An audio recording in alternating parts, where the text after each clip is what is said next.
Coming to you from the Hudson Media Group studio, this is Talking Politics, and I am New Jersey's premier 10-time award-winning journalist and the generational talent in Garden State Media. That's right, ladies and gentlemen, it is me, Fernando Uribe. Hope you're having a wonderful January, just getting back from Washington, D.C.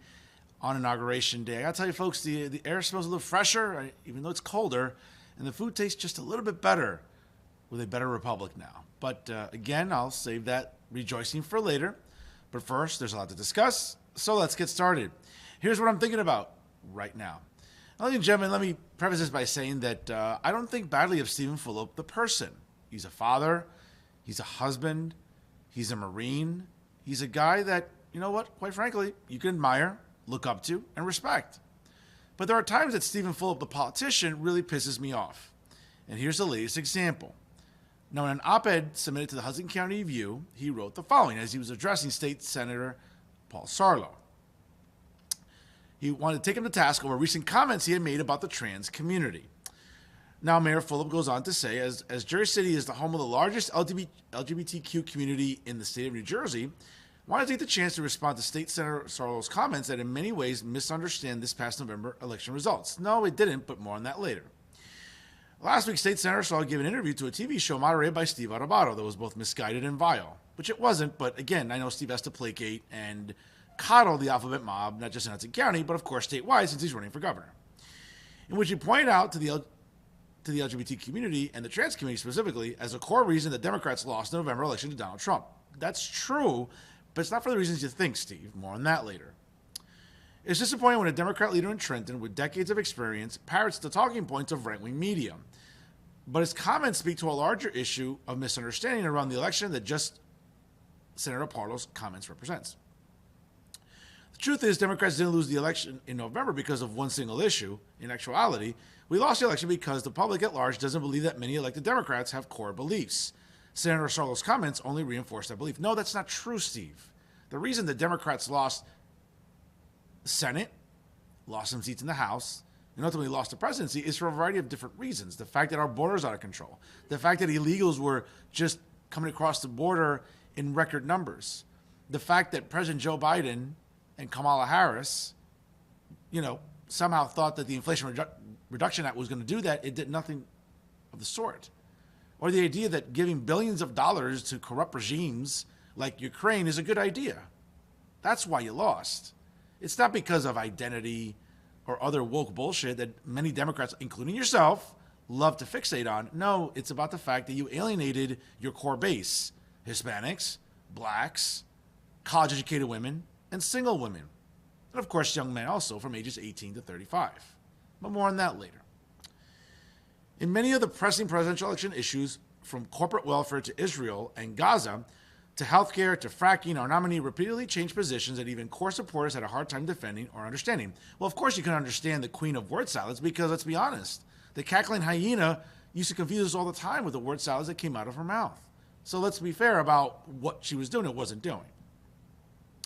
You can imagine that when her core supporters question whether she has solid core beliefs, which she doesn't, because of politically expedient changes of views, then why would anyone else believe it? That right there is the reason we lost the election. Voters look for sincerity, which we weren't getting with Kamala Harris, authenticity, which we definitely weren't getting with Kamala Harris, consistency, definitely not with Kamala Harris, and a vision in elections. And often they are willing to overlook a difference in some policy positions if they believe their candidate has character, which she doesn't, very much like her boss at the time.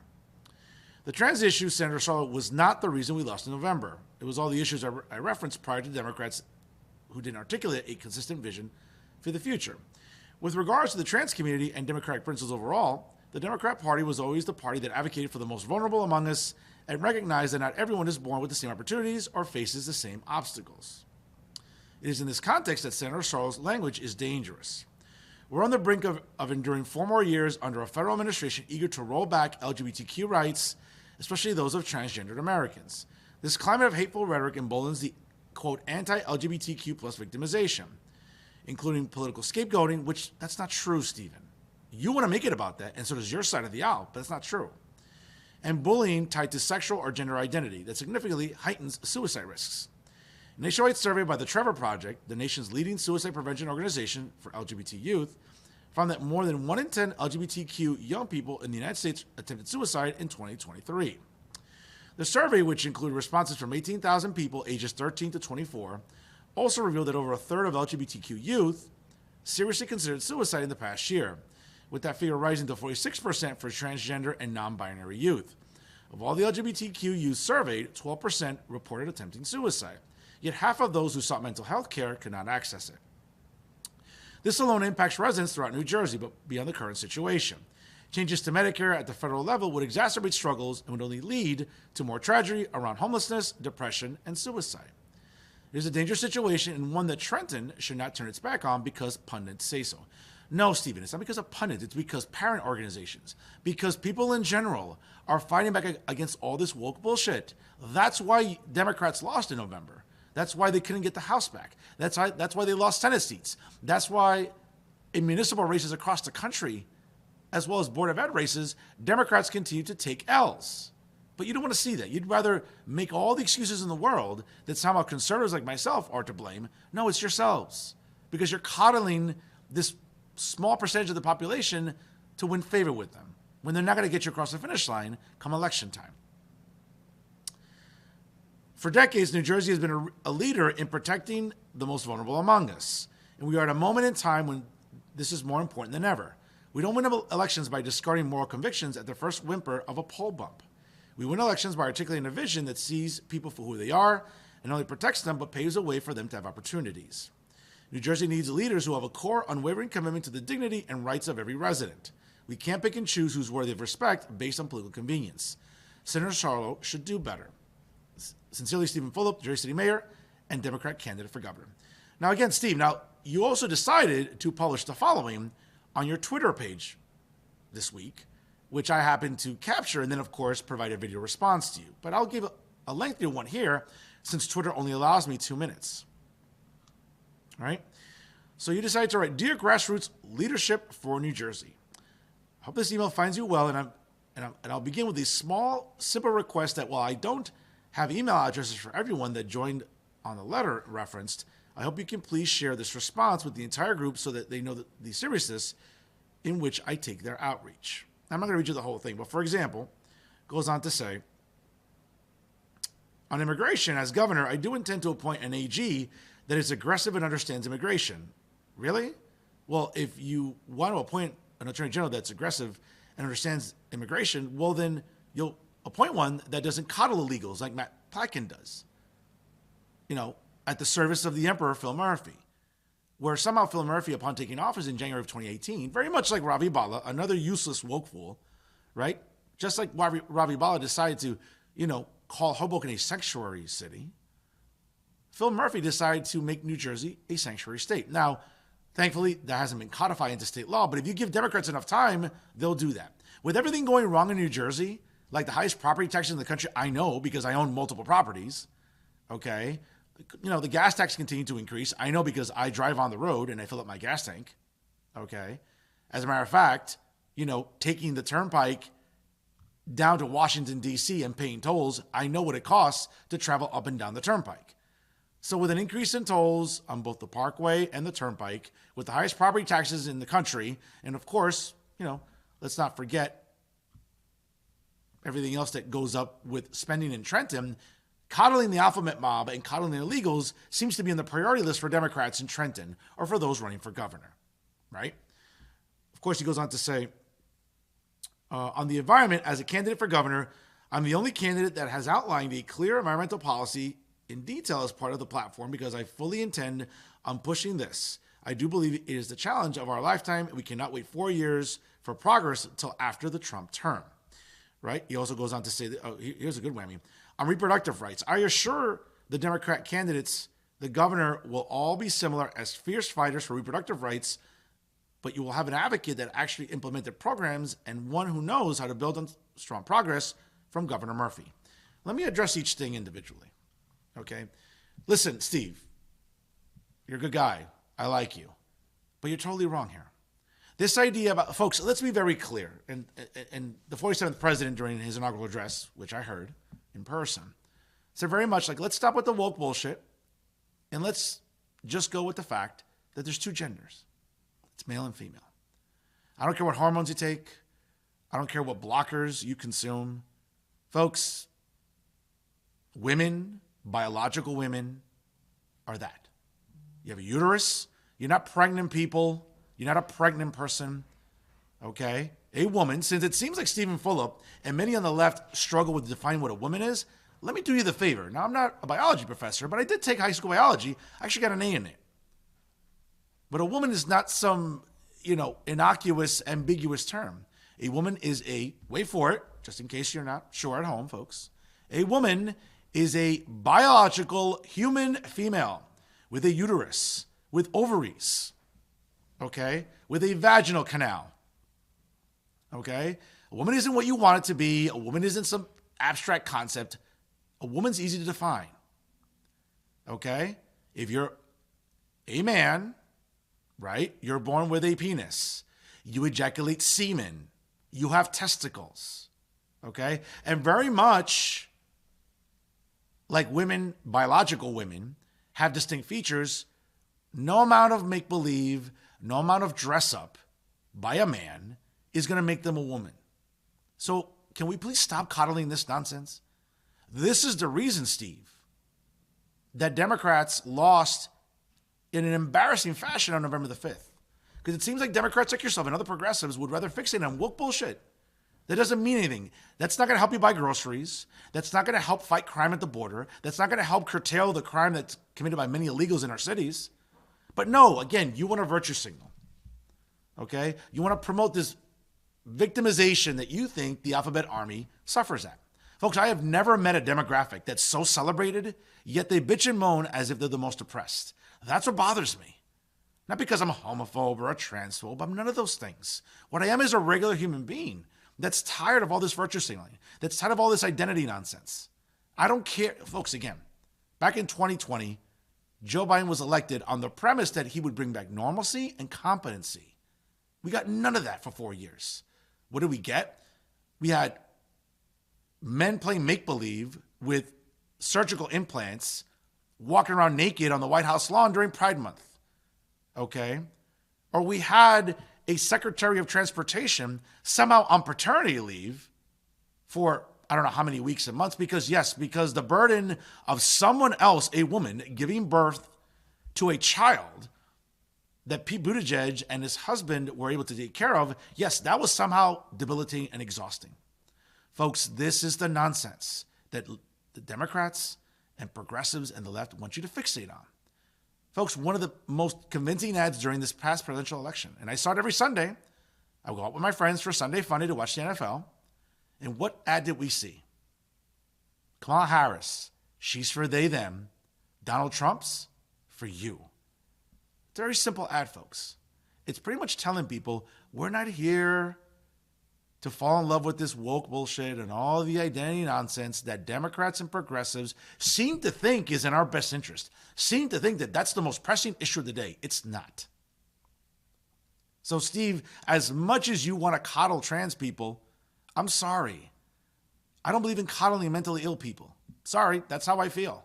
And that's not blasphemy. That's not defamation. That's not slander. Folks, it's the truth. And sometimes the truth isn't easy to hear. Now, on reproductive rights, let me just say this. Here in New Jersey, for anyone that hasn't bothered to pick up a book or a law book or even a newspaper, and not that that's reliable in New Jersey anyway with the establishment media, but reproductive rights have been codified into state law. So a woman, a biological woman with a uterus and a vaginal canal that can birth children, okay, here in New Jersey, if you wish to terminate a pregnancy, you have up until the 9th month to do that. Now, folks, that's infanticide in my opinion. But again, that's what the Democrat-controlled legislature in Trent decided to codify. Okay? There's a bunch of Plan Bs available everywhere. So guess what, folks? It is football season. The Super Bowl is coming up. And guess what? For all the ladies out there, they go out Thursday, Friday, Saturday, especially on Sunday, Sunday Fun Day. And guess what? You get to wake up to a guy you probably regret waking up next to Monday morning. Guess what? You can go to Walgreens, CVS, or Duane Reade and go buy a Plan B, or tell the guy you woke up next to, hey, do me a favor, pick up a Plan B. It's only about $30 plus tax. I should know. I've had to buy a few in my adult life. Thankfully, they've gone down from $50 plus tax to now $30 plus tax. But the point is, what exactly are women bitching and moaning about? Folks, this isn't The Handmaid's Tale. No one's infringing upon your reproductive rights. No one's coming for your uterus. Can we stop with this? Folks, the Democrats, the left, progressives, the woke mob, you name it. All these insufferable feminists and unbearable cat ladies that march and complain about, oh my God, hands off my uterus. No one's coming for your uterus. No one's infringing upon your reproductive rights, especially here in New Jersey. But Democrats like Steve Philip want to weaponize this nonsense to every election cycle. No one's coming for your uterus, ladies. Okay? It's not, we're not filming the next season of The Handmaid's Tale. Calm the F down, please. It's becoming unbearable already. Okay? That's why people like myself, and again, that's why different demographics, Hispanics, Latinos, Asians, people of Middle Eastern descent, college-educated women, single women, they're not buying this, Steve. So why do you keep peddling this nonsense? Why do you keep acquiescing to such a small percentage of the population that, quite frankly, don't outnumber people like me? But that's who you want to coddle, whether it be on an op-ed to the Hudson County View or a recent letter that you submitted to all these grassroots organizations. Folks, let me tell you about all these grassroots organizations.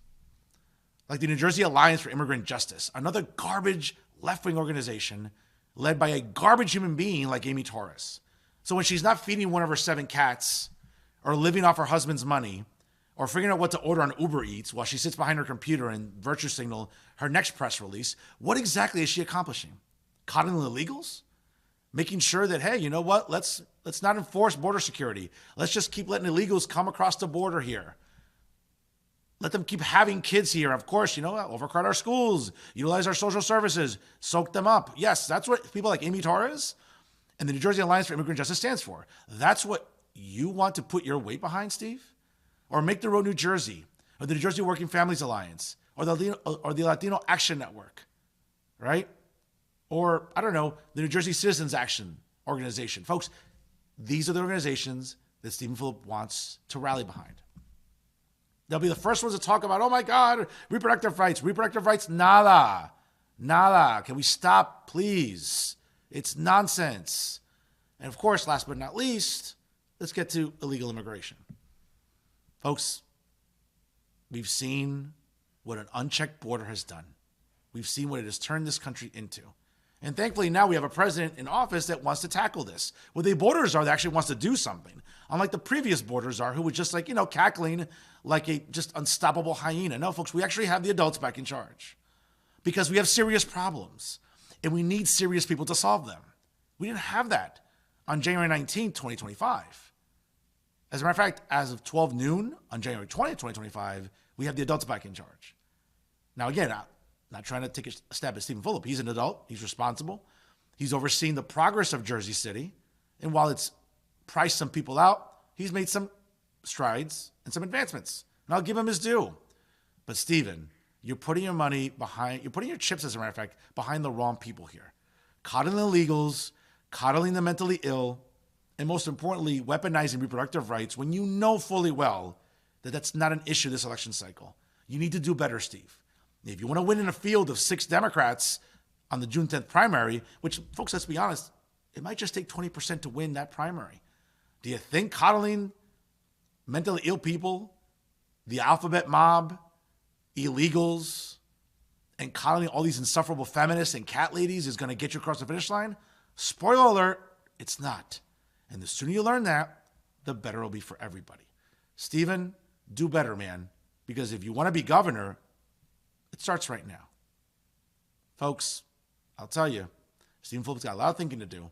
He's got to make some decisions quickly because the field might get bigger or might get smaller, but his message, unfortunately, seems to remain the same.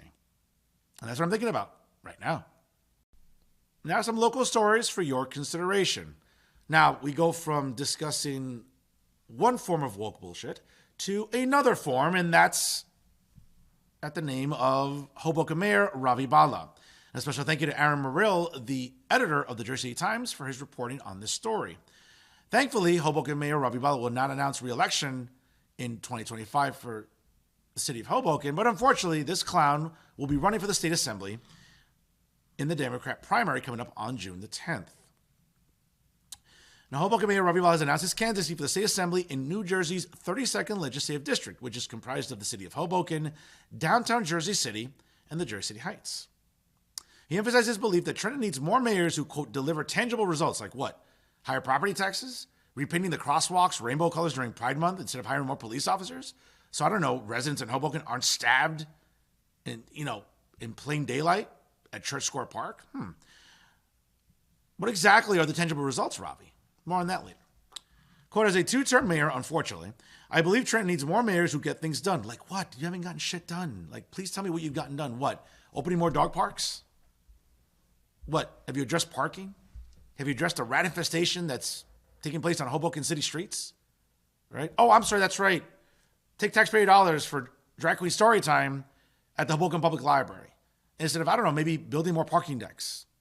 Or having more foot patrols for police officers in Hoboken. But no, folks, again, making sure we use taxpayer dollars in Hoboken to go to Home Depot and Lowe's, buy a lot of buckets of paint to paint all the crosswalks in downtown Hoboken rainbow colors during Pride Month. Folks, yes, that's priority. That's tangible results, please. Goes on to say, I will fight to ensure that New Jersey leads the way on curbing both traffic fatalities and climate change and addressing the housing crisis that is squeezing so many residents in Jersey City, Hoboken, and throughout the state. With Donald Trump back in the White House and Republicans in control of both houses of Congress, the role of states and cities is more important than ever. We're the laboratories of democracy that will move our state and country forward. As mayor, Bala implemented Hoboken's Vision Zero program, which aims to eliminate pedestrian fatalities. The city marked 8 years without a pedestrian death on January 15th. Yes, folks, but by allowing all of these, bicyclists on sidewalks, yes, we're having a lot of residents get endangered. So while there might not be fatalities, Robbie, all these bike lanes and all of this other acquiescing to the bike lobby isn't keeping Hoboken any safer either. During Bala's tenure, Hoboken also received national recognition for its climate change efforts, becoming one of only 10 cities worldwide to earn an A rating from the nonprofit CDP for its climate mitigation and adaptation initiatives. Bala also highlighted Hoboken's perfect score for 7 consecutive years on the Human Rights Campaign's Municipal Equality Index, which measures LGBTQ. I can't with this nonsense. I mean, how much longer is this acronym going to be? LGBTQIA+. Like, where are we going? Minus, multiplication sign, division? How many more constants we have to add to this bullshit? God, it's like, can someone give me a bag? Like, I'm getting nauseous just thinking about this stuff here. In addition to his local advocacy, Bala has taken positions on regional issues, including opposing New Jersey Transit rate hikes, the expansion of the Turnpike, the commercialization of Liberty State Park, and changes to the state's open records law. In 2024, Bala ran unsuccessfully for the Democrat nomination for New Jersey's 8th Congressional District, losing to Ron Menendez. Menendez went on to win in the general election. Bala isn't the only candidate in the race for LD 32 seats. Katie Brennan is running as independent, and Assemblywoman Jessica Ramirez, who is running for Jersey Mayor Stephen Phillips' ticket as part of his gubernatorial bid, will also be running for re-election. Assemblyman John Allen from Hoboken, who currently holds one of the 2 seats, has announced he will not be seeking re-election after a single term. Thank the Lord. What a useless legislator John Allen has been. Allen, coincidentally, happens to be Bala's former chief of staff. Talk about, I'm very progressive. I'm Ravi Bala. I'm all about empowering minorities, and I'm all about protecting and standing up for women of color and black people and Hispanics and brown people. Yes, and I nominate a white guy to be, the assemblyman in the 32nd Legislative District. So yeah, folks, when progressives try to fool you with their woke bullshit about, I'm all about people, I'm all down with the cause, I'm all down with sticking up for black folks and brown folks and women and Latinas. Yes, we had a great legislator in Annette Chaparro in Hoboken, but of course, why not, nothing says standing up for oppressed people like replacing a Latina with a white guy. Yeah, way to go, Ravi. Way to go and try to fool us with your bullshit. Councilwoman at Large Emily Jabor, the prom queen, a 2-time running mate of Bala who supported his unsuccessful campaign last year for the House of Representatives, recently became the first candidate to declare for Hoboken mayor in 2025. Folks, Ravi Bala is a joke. Ravi Bala would rather go on MSNBC with all 11 people that watch that trash network and virtue signal about, oh my God, I was the first one to stand up to Trump in January of 2018 and make Hoboken a sanctuary city. Folks, property taxes are going up in Hoboken. There's less and less affordable housing. Developers are having their way in Hoboken, building up these enormous buildings and charging exorbitant rents. There's no parking. What exactly is Ravi Bala going to brag about? Oh, gotta make sure all those suburban moms, when they have their weekly book club meeting, we gotta make sure that, hey, there's enough cafes where they can get their cappuccino and macchiato and go and sit and converse in a book club with other MILFs. While in the meantime, regular people are struggling to pay groceries. People are struggling to pay their rents. But this is what Ravi Bala is trying to campaign for. Well, folks, we'll find out if his campaign for the state assembly will be successful. Listen, he can raise money. He's got a community that will definitely throw money at him, even when they know he's a loser candidate. We saw that during the primary against Rob Menendez. And I'm sure he'll get his donors to go out there and, of course, make sure that they'll rally for him. Folks, Ravi Bala is just not a good candidate. He never has been, and he never will be. And I get it. You're running in a very progressive district in New Jersey. After the reorganization of the legislative districts, we saw that the 32nd legislative district, which for many years, actually for the previous 10 years, was comprised of North Bergen, Secaucus, Kearney, Harrison, and parts of Edgewater, along with West New York and Guttenberg. Now that changed after redistricting. So now the 32nd legislative district is comprised of simply Hoboken and parts of the Jersey Heights and parts of downtown of Jersey City as well. Now, does his act play well downtown? Sure. There's a lot of woke fools down there that never took a biology course and never passed it. That would rather coddle illegals and rather engage in semantics instead of real-world solutions for real-world problems. But that's who Ravi Bala stands for. That's who Ravi Bala wants to represent in the 32nd Legislative District. And trust me, folks, there's no shortage of these idiots out there who will vote for Ravi Bala. But folks, in the real world, when it comes to quality of life, folks, again, we have the highest property taxes in the country. It's not about pronouns and Palestine. It's about public safety and property taxes. These are the things that matter to voters. Again, voters who live in the real world. Not voters who virtue signal or voters who live in this utopia. No, folks, voters that understand everyday problems. And as I said before, we do have serious problems, and we need serious people to solve them. Unfortunately, for the 32nd Legislative District and its voters, Ravi Bala just isn't one of those serious people. Lastly, folks, I'm happy to report that on Thursday night, April the 17th, from 7 p.m. until midnight, the 2025 edition of Memories Matter will emanate from the world-famous Waterside along the waterfront in North Bergen. All proceeds that evening will benefit Alzheimer's New Jersey, and I'll be joined by my amazing co-hosts, Vladimir Carrero, Lucy Costa, and Jacqueline Rodriguez. We are asking for a suggested donation of $20 at the door. We'll have DJ music, excellent raffles, and wonderful networking opportunities all night long. Folks, let's do our part, and again, in the coming weeks, I'll share more details about Memories Matter 2025 at Waterside to benefit Alzheimer's New Jersey. And folks, together, we'll defeat Alzheimer's once and for all. And that's our show for this week. Once again, to check out all the excellent programming brought to you by the leader in independent media right here in Hudson County, the Hudson Media Group. Check them out on YouTube, of course. Make sure you subscribe, like, comment, and share all of our great content here, of course, which includes Talking Politics with Fernando Uribe, Hudson County View Live with John R. Highness, of course, Stick at Night with Hudson County Commissioner Stick Romano, and other great programming brought to you by the great kids at North Bergen High School. Don't forget to like the Hudson Media Group on Facebook. Of course, follow them on Instagram and Twitter. You can also check me out on my own social media platforms as well. Always remember, ladies and gentlemen, if it's unbiased, unfiltered, and unafraid, it's Talking Politics right here with the Hudson Media Group. I am New Jersey's premier award-winning journalist and the generational talent in Garden State media, Fernando Uribe, saying so long, folks. Please party responsibly, and we'll see you next time here with the Hudson Media Group.